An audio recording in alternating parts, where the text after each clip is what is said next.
지난해 검찰이 재수사한 김학의 전 법무부 차관의 이른바 별장 성폭력 사건, 공소시효 만료로 성폭행 부분을 처벌할 수 없었는데요.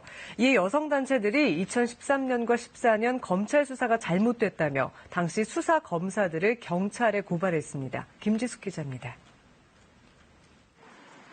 37개 여성단체가 별장 성폭력 사건의 수사검사들을 직권남용 혐의로 고발한 사건에 대해 경찰이 어제 고발인 조사를 시작하며 본격 수사에 착수했습니다.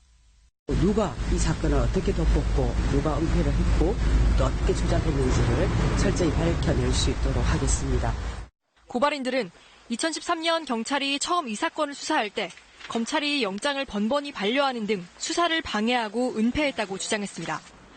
이런 부실 수사 배경에 검찰 윗선이 있었는지도 밝혀달라고 경찰에 요청했습니다. 이로써 별장 성폭력 사건은 크게 3번 수사기관의 조사를 받게 됐습니다. 2013년과 14년 별장 성접대 영상 경찰 수사와 피해 여성의 고소에 검찰은 모두 불기소 처분을 내렸습니다. 지난해엔 특별수사단이 김 전 차관과 윤중천 씨를 법정에 세웠지만 공소시효 만료로 유무죄 판단조차 받지 못했습니다. 이제 경찰이 과거 검찰이 정말 부실 수사를 했는지 가리게 됐습니다. 경찰은 고발인 측이 제출한 증거들을 검토한 뒤 필요하면 검찰에 대한 강제 수사도 벌일 방침입니다. 당시 검찰의 수사 기록과 결제 서류 등 자료를 확인하기 위해서입니다.